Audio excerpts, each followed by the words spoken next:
And I think also the versions that we're getting are not the versions they're currently working on. And the people that I know that are in the loop at the highest levels of AI are alarmed, including Elon.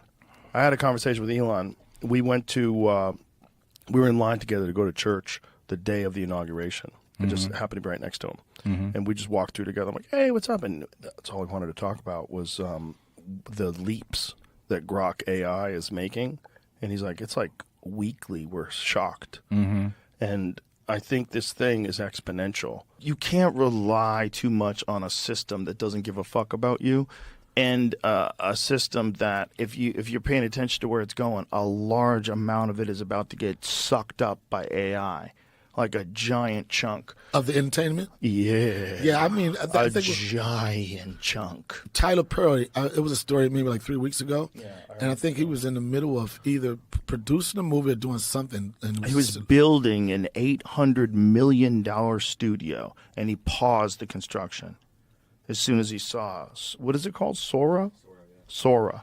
It can create entire scenes. Entire scenes that look realistic. This is what's going to happen eventually. And this is not the right thing to say, especially about Hollywood. The idea of agencies, the idea of A&R, all of those jobs are about to be gone. And the only thing you're going to have is content creators. And the content creators are going to cut the middleman of the agency out, and they're going to go straight to the advertisers and the people that pay the money. You having to be connected with a certain entity or a certain agency, and they probably kill me after this, Joe. This makes me Illuminati right now. They going to kill me, Joe. Cat Williams and everybody coming for my neck. I'm telling you, it's going to come where all of those things that you needed to make it aren't going to exist anymore, and we're close to that right now. Well, we already lost sitcoms, so sitcoms were number one. Right. That was like a number one job for a comedian. You get your own show. Yeah, right? That was the only job you wanted. That was right. the job that everybody wanted. And then they had comedy movies. Well, comedy movies have been drastically reduced. So the sitcom's gone, and then the comedy movies have drastically been reduced. But what did most people want that for, Joe? What did the comedians wanted that for? Two things: money and fame. Yeah, because there was no social media, and there was no YouTube, and so ticket sales were really dependent upon you being on a television show. 100%. Yeah, it was a big factor. And this is why you probably heard this, and it's a conversation when it comes to, especially when it comes to comedy. You got the YouTube comedians, you got the social media comedians. Like, comedy now is broken down into so many definitions of what comedy is now. When we first started, there was only one definition. The minute you heard someone say comedian, it was nothing but a guy who grabs a mic, stands flat-footed, and entertains the audience. It wasn't a comedian on boats. It wasn't that. When you said comedian, you just associated comedian on boats? You know, I mean, just like, no disrespect to the you cruise guys. Cruise guys? Is that what you're talking about? Yeah, they find their lane and they love it. Bro, but that's a tough life, man. You know? That's a tough life. That's a tough life. Trapped on that boat telling them some fucking jokes. But then some people got mouths to feed. Some people like this. They look at the level of competition. They look at this. They be like this. You know what? And those guys, it's six figures. Yeah, they make six figures. Oh yeah. They do. Most of the guys that do it, they get to a point. I've talked to guys that didn't like doing it. Yeah, but it's very kind of depressing for some reason. Your first year or so, it's probably not, especially if you're doing like $30 spots in Brooklyn here. Like that was a come up when I started. When I started, it's like, oh, you on cruise ships? I mean, really? Oh yeah, it was because we didn't really have a lot to look up to other than just making money off of it, you know. So it was a regular job in stand-up comedy. But the point I was making about, even with that, the different definition of comedian and people, and they break like all the old heads have a way of thinking. Yeah, this and that. The thing that you have to credit is the work ethics you have to get to a certain level. As if you want to say a social media comedian, it's a certain level, it's a certain work ethics you have to be to get consistent with that. But the problem is what some people having issues with is like, yeah, but some of them not that good. You know how hard it is to get good at something when you're already a millionaire doing it at whatever level? Mm-hmm. You know, what pushed us when we were coming up was that if I get good, I can get the money. Right. But now it's like they got the money. So what is the urgency unless you get that one or two that's really, really care about the craft? Who cares about being good at it when end result is I'm getting paid off the shit? Well, you always want to be good at what you do, don't you? Some people, but the level of getting good at now is different. Like today, people getting good at knowing algorithms. There's a lot of that. You know what I'm saying? They get good at knowing what the system is, which is fucking incredible. If you put talent on top of that, right? You know, it should be. Yeah, if you're a smart person and you know how to really utilize the system. I want to say manipulate, but that's the wrong word. It really is utilize. Utilize. Because it's just, you're like Mr. Beast. That's a perfect example. Right. That guy figured out like how to make the right captions and how to make the right image that you click on for the YouTube videos, the right title. And then he figured out how to just keep dumping money into his product. And he figured out exactly where the algorithms are, and he has it translated into different languages. And that's a definite. That's what I'm saying is, that's the skill set that's going to get rid of a lot of jobs. That guy's a unicorn, though. But here's the thing: I feel like if you have AI, like whatever the next generation of ChatGPT is, you could be able to devise a very effective business plan that like really made sense. The AI would sort of guide you step by step. Like, this is what you're going to do to achieve success. It'll probably even break it down. If you write for 20 minutes every day, that will increase your time of material by 50 minutes over the course of the next 10 months. And if you like do all the calculations, like, holy shit, is that real? And if you really thought about it that way, like through artificial intelligence, you let it guide your career, it would probably do a fucking amazing job of like putting you into the perfect position to be. I mean, if artificial so we're going to be auditioning really... against motherfuckers, an artificial intelligence guy. You sending your tape in, and then they got a motherfucker that's audition like this. Hey, I need Joe to be a police officer, arrest these guys for stealing. Donnell, we have to realize we're that close to them there being fake people. We're that close. Hopefully I'm dead before they show up. No, it's not. Because I already deal with regular fake people. Now we got artificially created fake people. Oh, Hollywood is fucking dead. Oh, they're in trouble. Oh, Hollywood's dead. No. For real, though, Hollywood's dead. Just looking at that movie. You buried it. You helped bury it. I didn't do shit. Yes, you did. What did I do? I just abandoned ship. You helped bury it. I think we're going to have President AI. That's what I think. I think we're going to realize people are too emotional and easily distracted and too corrupt. And just like this, the percentage of corruption is costing this amount of money. So we're going to have incorrect allocation of money to this and that. And yeah, AI is going to take over. AI president. Yeah. I'm not kidding. A lot of people would ask you what you're smoking right now, Joe. No. So what you do? You vote for this? How does it? Well, here's the thing. If they really want complete total control, they'll trick you into telling you that you don't need to vote anymore because AI is going to equitably distribute all wealth, all social services, all housing. Everything's going to be even for everybody. AI knows how to do it. It's going to stop all international conflict. It's going to have a perfect carbon neutral existence while powering everything up. But it has to take control. But somebody has to be in control of what you ask AI. Somebody. So it's just going to be anybody. Not necessarily. No, not Nobody's necessarily. going to be able to control the information you give AI to do everything you just said. No. What happens is AI achieves what they call sentient AI. So what it is at a certain point in time, if artificial intelligence gets good enough, it's going to be autonomous. It's going to be able to control itself, and it's going to be able to make better versions of itself. It's not going to be as simple as you made a thing, and now I programmed into the thing what the parameters of this thing are, and now this thing can act like a person. No, you turn it into a life form, and then you say you have the ability to create better versions of yourself. Well, that thing You're scaring the shit out of me right now. That thing's going to be a god. Okay? That thing that's going to be a god, that thing might be 4 years away from us right now. Right. I'm like, no bullshit. Like 2029, it might be a real thing by then with the way technology is moving so fast. Like, we didn't even think about AI being a threat. You know how many deadbeat dads are going to leave if you could do an AI version of being a dad? They're going to be like, fuck it, I'm out of here. You go fuck with Junior. I'm gone. I can't believe, but you can believe human beings are going to live in alternative realities.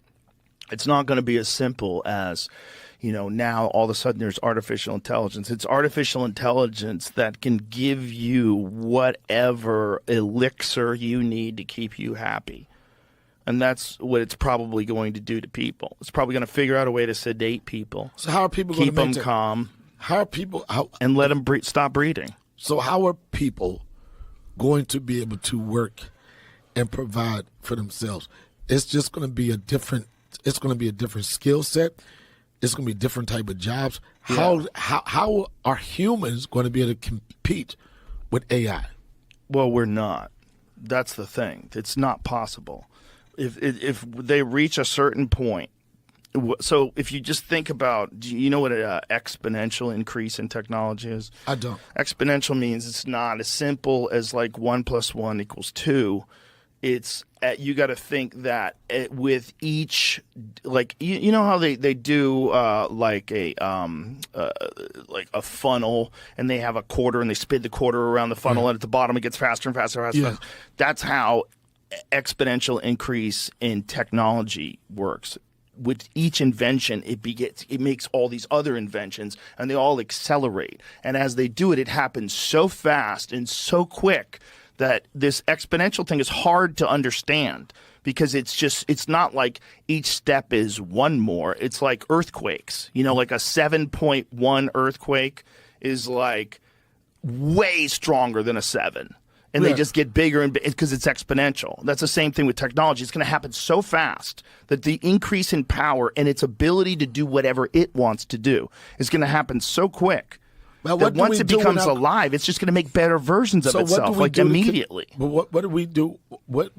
There's nothing we'll be able to do to control We it. are fucked. That's what I was Because there will be no more jobs. When you first started this shit, I was like, every time you built up and said what the fuck you said, I said, we are fucked. We're fucked. We're fucked. We're fucked.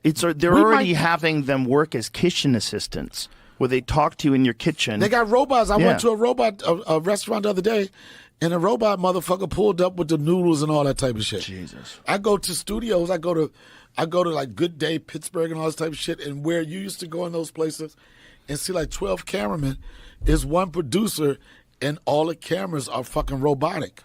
Didn't we learn from iRobot? No, we didn't. Why didn't we learn from those movies? Why didn't we learn from Terminator? What the fuck is wrong with us? The reason why, because we thought it was just a movie. Why didn't we learn from George Jetson? Yo, that was my state of the art shit. I'm so old, yo, that when I remember when thinking about George Jetson, my mindset was like, that will never fucking happen. And my son has a phone with a goddamn video camera. Right. Because we don't believe this shit is going to happen. When they start attaching large language models to quantum computing, it's going to get very, very weird. That's the pivot I'm waiting for when people start. That's coming, man, and that's going to be like an asteroid hitting the Yucatan. We've been waiting for quantum computers to actually work for 30 years, and it's always 10 years away, and right now it's 10 years away. Yeah, but right now they're able to do things with them. They're able to solve very complicated algorithms. I'm not an expert in this, but there was one computation they did, and that may be a computation it could do. It's not necessary that you can give it any computation. But that the computations that it's doing are so insanely complex that they believe it's proof of the multiverse. Yeah, I've heard this. Yeah, you're not buying it. No, not at all. Really? No, not for a second. How come? Because How dare you? I How know. dare you I'm crush a my Luddite. dreams. I'm a Luddite. Look at me. How dare you crush my dreams. I believe in this. Yeah. I've got a smoke signal in my car. For a number of reasons. One is I'm not using it. I am the techno guy. I've always been early in computers, early in the internet, and I just can't find a use for it. When I find it does some simple things. It's very good at language. Honestly, if I was like, okay, here's my situation, I'm looking for Bible scripture, it'll come up with something good, and then I can say, and read it to me like a Baptist pastor, and it'll go, hey brother, Right. He'll do all that stuff. But okay, it has all of the translations of the Bible in it, and so it can predict reasonably what scripture will work. It's usually not all that great. It can do term papers. It can do, we're in a position now where people are putting their resume into ChatGPT, sending it off. Thousands of people are sending off for a job. And the other end, the people are taking that resume, putting it into ChatGPT and saying, please summarize this resume. I mean, that's insane. I mean, it's like, what are we doing here? That doesn't make any sense. If it can fix my email, I'll be very impressed. That's all I want. That's Your all email I is ask a particular puzzle, though. That's the thing. Everyone's email is a puzzle. Yeah. It's like, Well, the spammers get around stuff and they figure it out, and you say report a spam, and then it comes back in a different way, and and how many older people especially, but even people our age who get scammed by these emails that look pretty convincing, and then the minute you click, then they're like, oh, I should put my password in, and then you're gone, you're done. There's a phone scam going around right now, which is unbelievable. They had me going for 15 minutes.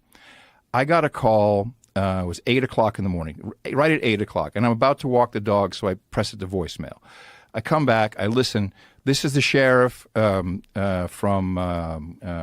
Travis County, and it had a 512 number, and I need to talk to you urgently. I'm like, okay, this is kind of messed up. I call back, I get someone. Oh, I want Sheriff so and so. Yeah, hold on a second, we'll transfer you. I'm hearing like police radio chatter in the background.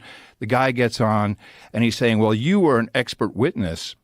You were called to be an expert witness in a case. I just happened to, and maybe this is not coincidence, I was asked to testify on someone's behalf in a case.